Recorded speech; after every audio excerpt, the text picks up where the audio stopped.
monga nthawi zonse manena kunena kuti tikapasula mwayi chonchoyima pano ufuna kutumikira mawu a Mulungu, ndifuna ndikusimikizireni tikamamaliza pano moyo wanu sukhaso chimodzimodzi. Nenani ameni. Mukhulupirire moyo wanu sukhaso chimodzimodzi.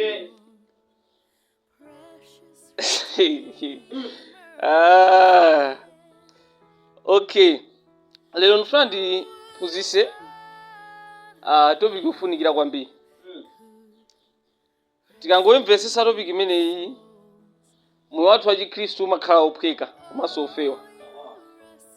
Chifukwa tikamakamba nkhani okhudzana ndi Chikhristu tikamba nkhani ya munthu mmodzi amene ali Yesu Khristu.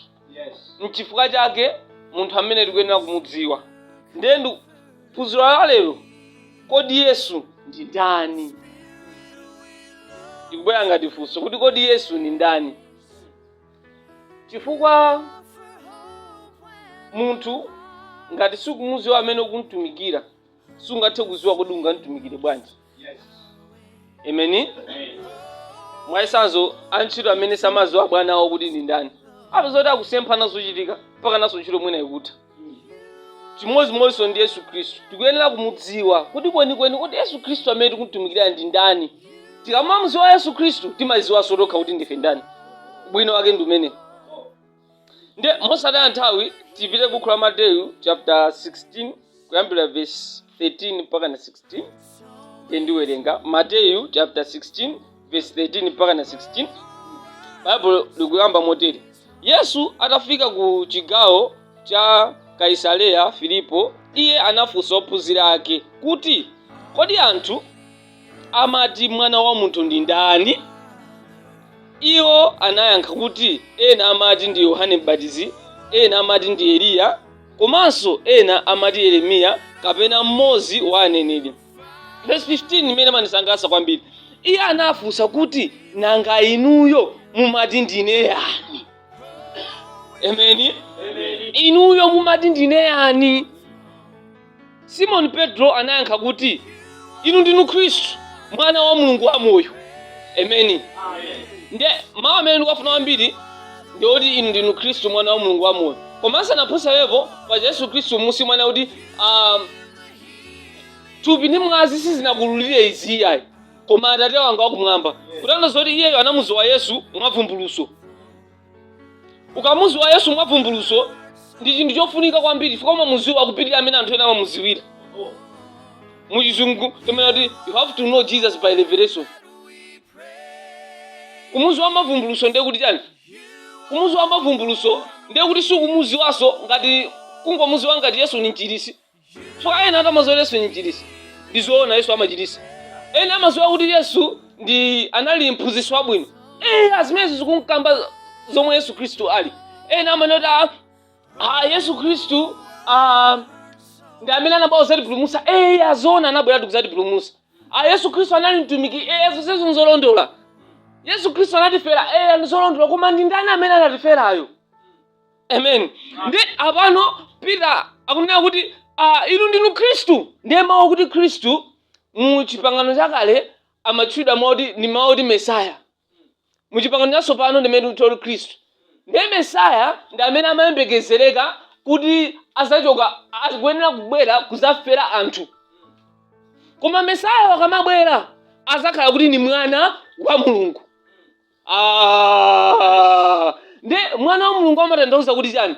Mwana wa Mulungu ndi zosiyana ndi mmene timanenera kuti mwana wa chirombo o mwana wa apanda. Ndi zosiyana. Mawu amene agwiritsidwa ntchito akamatitchula ifeyo ngati ifeyo Akhristu amene akhulupirire kuti ndife ana a Mulungu, amasiyana ndi amene anagwiritsa ntchito pa Yesu Khristu kuti inu ndinu mwana wa Mulungu wamoyo. Amasiyana. Ifeyo mu Greek amatitchula kuti pena amatitchula teknon, wakati munthu angobadwa kumene, kamwana kuti kangobadwa kumene. Mawu ena amagwiritsidwa ntchito pepa ndi hios, kwakuti mwina ambakhulupirira ambakukula mzimu zako zauzimu. Koma mawu anagwiritsa ntchito pa Yesu Khristu apapa amatitchula kuti monogenes mu Greek, amene amatanthauza kunena kuti Mulungu mthupi. Yes. Maona? Amatanthauza kuti Mulungu mthupi. Ndiye amene apapano Petro amene kuti inu ndinu Khristu mwana wa Mulungu wamwe amatanthauza kuti inu ndinu Khristu, inu ndinu Mesaya, Mulungu mthupi. Akumva ndochepa. Kodi Yesu inu mamuziwa kuti ndi ndani? Amen. Topic ima nisangaza kuphunzitsa kuposa so topic ina iliyonse. Chifukwa nthawi zambiri pamene tiphunzitsa zokhuza ndi Yesu Khristu umamuziwa anu kwambiri kuti ndi ndani. Zimapitirira kungoloweza malemba kuti apa anakamba kuti chani. Umamuziwa anu mwa experience, kumuziwa mwa ubale pa iweyo ndi iyeyo sopano. Ndiye ndofuna ndikuoneseni chinthu china chimene anthu ambiri samalembana nacho. Anthu samaziwa kunoti Yesu Khristu anampachika chifukwa chake. Ena samaziwa. Ena amanoti chifukwa ankafuna aphwanye chalichi. Yesu Khristu chimene anthu ankafuna kumpachikira ningonenera chifukwa ankazitchula kuti ine ni Mulungu. Akasiwa ni Mulungu. Ena amanoti palipo Yesu Khristu samaziwa ndi Mulungu. Dani kaimuone. Tikawerenga pa Yohane chapter 10 kuyambira verse 30 mpaka na verse 35. Verse 30 akuti ine ndi Atate ndife mmodzi. Yesu Khristu atangoyankhula mawu kuti ine ndi Atate ndi mmodzi. Ayuda anatola miyala kuti amugende. Munthu wangonena kuti ineyo ndi Atate anga ndi mmodzi, mukunditoleranji miyala kufuna kundigenda? Ndiye anati koma Yesu anawuza kuti ine ndakuonesani zinthu zambiri zabwino zodabwisa kuchokera kwa Atate anga. Ndachititsa anthu odwala, ndazutsa anthu okufa, n'chifukwa chiti mwa izi chimene mukundigendera? Ayuda anayankha kuti ife sitikukugenda chifukwa cha izi, koma popeza ukunyoza Mulungu. Akuti chifukwa iwe munthu wamba ukuti ndiwe Mulungu. Ndero Yesu Khristu zomwe anayankha. Yesu Khristu anene kuti ine sinanene kuti ndine Mulungu. Yesu Khristu sanene choncho. Sanene kuti ine sinanene kuti ndine Mulungu. Mukundinamizira. Muone yankho mene anayankha Yesu Khristu. Akuti iwe chifukwa munthu wamba ukuti ndiwe Mulungu. Yesu Khristu anati, Yesu anawayankha kuti kodi sizinalembedwe m'malamulo anu kuti ine ndanena kuti ndinu milungu? Ngati anawatcha milungu anthu, iye akuzichotsamu. Sakunena kuti ine ndi munthu iyayi. Ngati anawatcha milungu ndani? Anthu.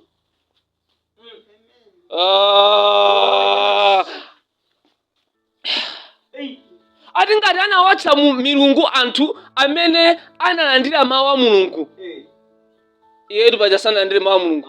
Iye ndi mawu a Mulungu. Paja pachiyambi panali mawu. Mawu anali kwa Mulungu. Ndiye mawu ndi ndani? Mulungu. Chapter yomweyo Yohane chapter 1 yomweyo verse 14 akuti mawu anaonekera mchani? Mthupi nakhala chani? Pakati pathu. Akuti ndipo tinaona ulemerero, onga ulemerero wa mwana wa Mulungu. Ozala ndi chani? Akuti ndemone ati ngati anawatcha milungu anthu amene analandira mawu a Mulungu, pajatu malemba sangasweke.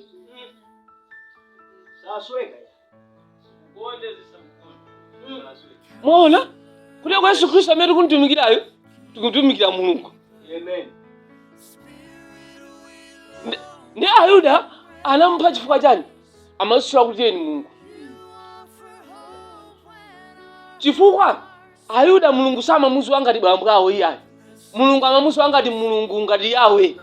Wina aliyense amene angangomutchula Mulungu kuti Mulungu kuti ndi bambo anga, amene amakhala apanga commit treason. Mulandu umene akungoyenera kuphedwa nawo basi. Ndiye pamene Yesu Khristu atabwera amayankhula zinthu zosiyana. Amutchula Mulungu kuti Atate wanga. Pomwe olo ansembe akafuna kulemba mawu oti Mulungu, amasiya kaye zomwe amalemba zokaye, alembi akangofika pamene kuti Mulungu mawu olemba kuti Mulungu afikapo, iwo amasiya kaye zomwe apanga zopita kayo kasamba.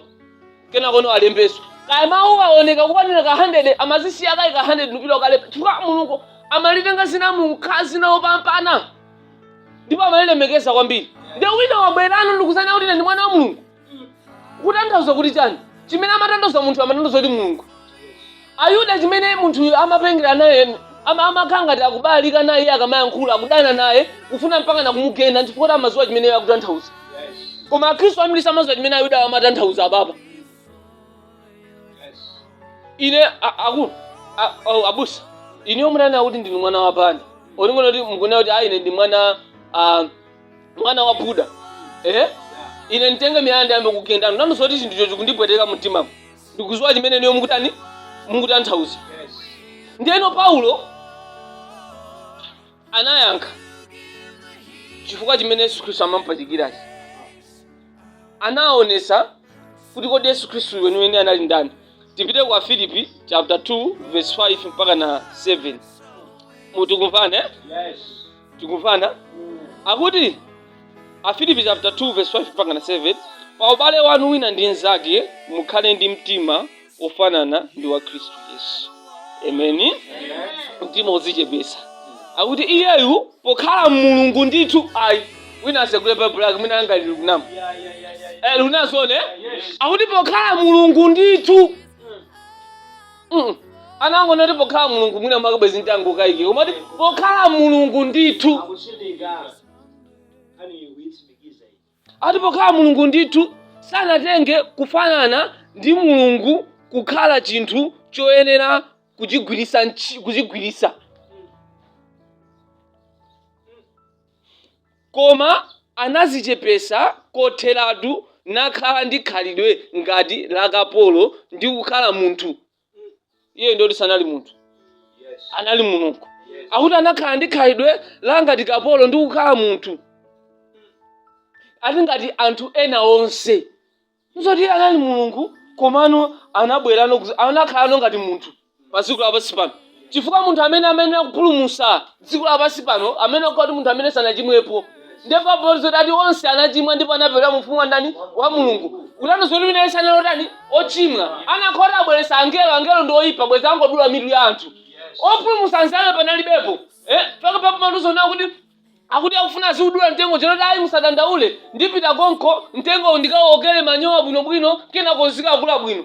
Opulumutsa dziko lapansi amene okhala munthu amene sanachimwepo. Ndipo dziko lapansi amene sanachimwe kupatula Mulungu ekha. Kaya kono Mulungu anati okay ine ningosika pasi pomwepo ndikazionere ndekha kuti zinthu zimakhala bwanji. Ndiye chifukwa chimenechi Mulungu anakhala mononginisi Mulungu mthupi sopano. Kutako Mulungu anayendapo dziko lapansi pano. Anayendapo padziko lapansi pano. Anthu anamuona. Ndipaka Yohana ankafunsa kodi Mulungu mthupi uja ndiweyo? Autuka ukamuze Yohana kuti osaona kutani? Osamva kutani? Abusa. Chifukwa cha Mulungu amene matumbira. Zodabwisa zijuluka mpingo wathu. Amene akhulupirira ndani? Amen. Ndakunena kuti Yesu Khristu pakhala Mulungu sana zilengere cholanda kufuna kumapanga behave mwina mwake iyayi. Koma anabwera kuzichepesa kukhala ngati munthu kufa pa mtanda. Mukumbukira ati makambira yankhani okhuzana mmatiphunzitsa yankhani okhuzana kufa kwa Yesu Khristu masauka kwa Yesu Khristu. Kuleko amene anali pa mtanda uja sanali munthu wamba iyayi. N'chifukwa chake mdima uta chisalu chake chitang'ambika. Wina anathamanga kupita kauza amkulu ansembe kuti chisalu chang'ambika. Chang'ambika kuyambira kuti? Chang'ambika kuyambira mmwamba. Ansembe anagwira mutu maokoto. Akuti nopa nasabwera mdima. Akuti no wamkulu amene amayang'anira kupachikidwa kwa Yesu Khristu anagwada pasi ndikuyang'ana mutu wake pasuti zoonadi munthu uyuyu ndi mwana wa Mulungu. Zoonadi munthu uyuyu ndi mononginisi. Zoonadi munthu uyu ali pa mtanda ndi Mulungu mthupi.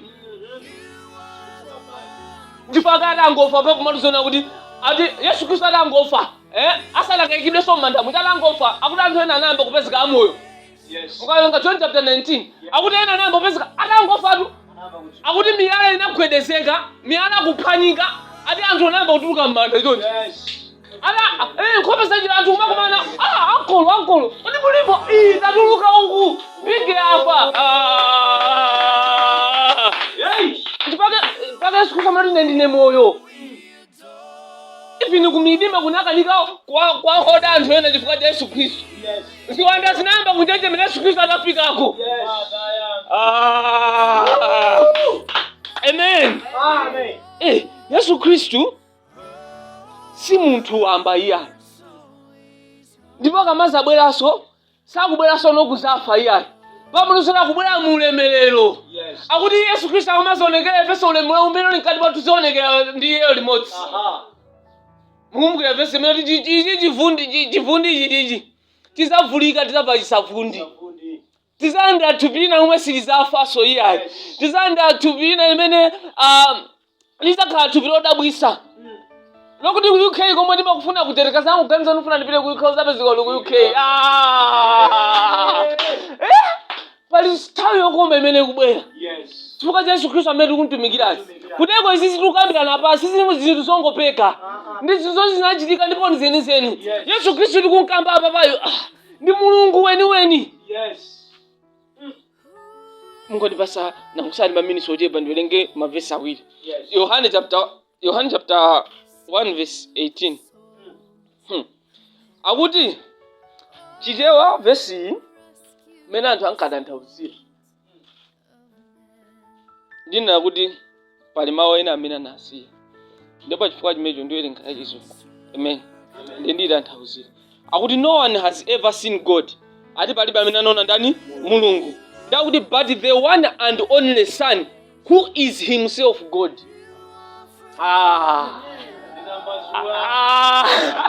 ati palibe amene anaona ndani koma mwana wake mmodzi yekha amene ali ndani ndiye ndikuuze ngomona ndozo palibe munthu amene anaonapo Mulungu koma Mulungu amaziona yekha angelo anaonapo Mulungu ndipaka Yesu Khristu atabadwa angelo anabwera kusayang'anayang'ana pa dziko lapansi pano akuti ndilodala ku dziko lapansi chifukwa mpulumutsi wabadwira kuti iwo anabwera kuzamufa Mulungu sanamuonepo kumwambako ndakuti palibe amene anamuonapo Mulungu koma kupatula mwini wake Mulunguyo. Oh yes. Oh yes.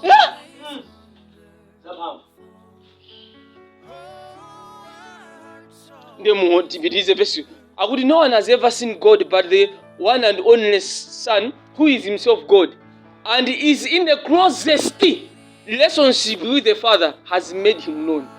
Akuti ali mubale wa weni ndi Atate.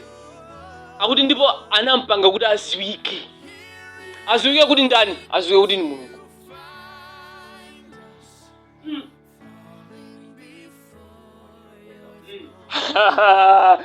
Kuna zoti Yesu Khristu amene timayikira timakhala Mulungu. Yes. Ena afuna Satani Asafune. Koma Yesu Khristu ndani Ndi Mulungu basi. Oh yes. Chifukwa tikawerenga pa 1 Timothy chapter 3 verse 16 ati Mose akayikira chinsisi cha chikhulupiriro chathu chachikulu Khristu anaonekera ali ndi thupi la munthu. Kuna zoti amene akhale mthupi la munthu koma anaonekera ali mthupi ndani la munthu Mulungu mthupi uja anaonekera mulunginizi uja anaonekera auti anaonekera mthupi la munthu. Mzimu anamuchitira umboni patipo ine mwana wanga ukondedwa mwa iyeyo ndikondwera ati angelo anamuona pati mene ankabadwa mucha angelo anamuona akuti analayikidwa pakati pa mitundu yonse izinso zomwe tikupanga pano tikumulayikira iyeyo ndipo analayikiranso ku Yerusalemu ku Yudeya ophunzira kachaso analayikira akuti dziko lapansi linamukhulupirira iye ife timamukhulupirira iye anatengedwa kupita kumwamba mwa ulemerero. Haleluya. Palibe amene atengedwapo kumwamba ngati mene apita Yesu Khristu. Papo manu zonoti ati kuyambira munthu ayambira Enoch anangosowa anoma kupita anapita kumwamba. Kubwera Eliya papo mene akuti kamvuluvulu anamunyamula anapita naye kumwamba. Koma Yesu Khristu sipanali munthu mmodzi sipanali Elisa yekha amene ankanyamuka iyayi panali ophunzira ambirimbiri akuti atangoyima chonchi munthu anayamba kunyamulidwa pita kumwamba ophunzira yake anamuona ndipo Yesu Khristu akulowa m'mitambo akuti anthu aja anayankhula mawu akuti Yesu Khristu amene mukumuona yonchi akupita yonchi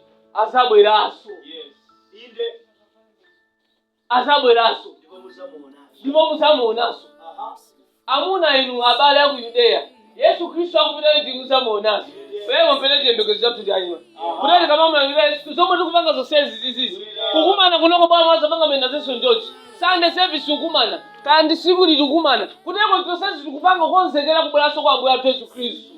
Amen. Palibe chinacho chimene tikupangira iyayi tipaka nafe omndale bwa uzatipasa 3 million isi ya Yesu ife silingaloni chifukwa pali ulemere omwe tinaona pali china chake munthu ukationa abale ndi alongo chito sizikuwa pasi makhato pana pake. Pali ulemere umene ukauona ukaziwa kuti Yesu Khristu ndani chilichonse chimakhato pana pake chifukwa ophunzira Yesu Khristu amene olefe munthu atiphaka yakuti tani kumene silisiya beli Yesu Khristu timundani timunalikirane enapo anaba uzati manga usani ngamo abale ndalongo ena singamina chifukwa tinaona china chake mwa Yesu Kristu. Ningati kuona malo akudula koma kusoti kasimo paligolide umapita kukagulitsa zinthu zako zonse kukagula chani malo njipake zomwe tikulalikira zimene zizi kudira kubwaso kwa Ambuye athu Yesu Kristu. Tikamathandiza anthu kuti aziwe kuti ali ndi anthu aziwe kuti ali ndi ulamuliro paziko lapansi pano ngati ali Khristu, kuti aziwe kuti Satana sangagonjese, kuti aziwe kuti iwo Mulungu anadalitsa. Zonse zili kulalikira kuti anthu achangoziziwa kuti ndi ndani, kuti anthu achangoziziwa angomvetsetsa kuti ndani, kuti maganizidwe awo asinthe. Koma uthenga wenene umene nyamula ndi Yesu Kristu akutani akubweranso, kuti Yesu Kristu ni mwana wa ndani wa Mulungu, chipulumutso chifikire kwa anthu ndani onse. Kwa Yesu Kristu anati pitani kalikeni uthenga wabwino kwa zolengedwa zonse, akuti mmene akhulupirira ine abatizidwe. Kudewo zimene tikulalikira ndifuma mu Yesu Kristu timulalikira si munthu wamba iya simu anthu ena azadabwa kuti Yesu Kristu cha amene anthu ankankamba zinkaoneka ngati kuti anthu ankakamba majokisi zenizeni. Ndikuze chilungamo Mulungu sanganene chinthu chomwe sichinachitikepo. Ine ndi mababu amene akuti mumulole munthu ine sakhala wabodza koma Mulungu yekha akhale woona. Babu manifotokozera kuti buku la Yesaya inakamba zakubwera kwa Yesu, akubadwa kwa Yesu Kristu. Ndipo patapita zaka zambirimbiri ma 1000 angati Yesu Kristu anazabadwadi. Zinakamba Marko yanakamba zokhuza ndi Yohane. Kapatapita zaka zochuluka bwanji Yohane anabweradi. Yesu Mulungu akuti kambiranso masiku athu ano kunena kuti Yesu Kristu abweranso posachedwa, ndipo Yesu Kristu abweradi. Ndipo tikasapita kumwamba sitidzaona kuti Mulungu ali apa, Mzimu Woyera uluku, Yesu Kristu ndeno ali mbali inayi. Akamena kuti Yesu Kristu ali kudzanja lamanja la Atate, amananiza kuti dzanja lamanja matanthauza dzanja limene lili mphamvu.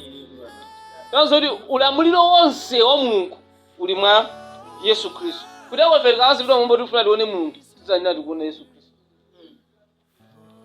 Nani Yesu Kristu ni Mulungu wanga. Yesu Kristu ni Mulungu wanga. N'chifukwa chake ukafuna kuti tiyankhule ndi iye mpemphero tikuyenera kusamalitsa. Anthu ena amangoti usanditayitse Yesu zimene simapanga nawo. Chifukwa iye ni Mulungu wa moyo wa ndani wa ine. Ngati ndikufuna kuyankhula ndi iyeyo ndikuyenera kuti Ambuye Yesu. Chifukwa ni mbuye wa ndani wa moyo wanga.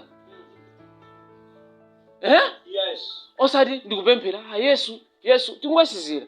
Iniyo mwapita kwa president. Mufuna mukumane ndi president muyankhule nawo. Mpata wapezeka akupasani. Mukamena kuti chakwera.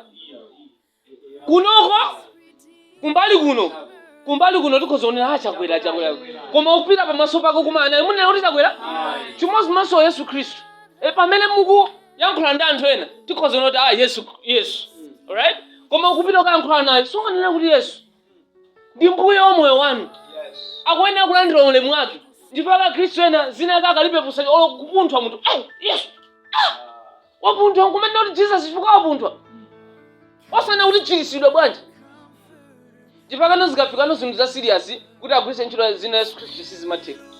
Chifukwa so angelo amanguvitenga ngati munthu yakuti aniso uyu akuchoka. Ndiye chifukwa chake zina la Yesu Kristu imene ofunika kulitenga serious. Sizina amasewerayi.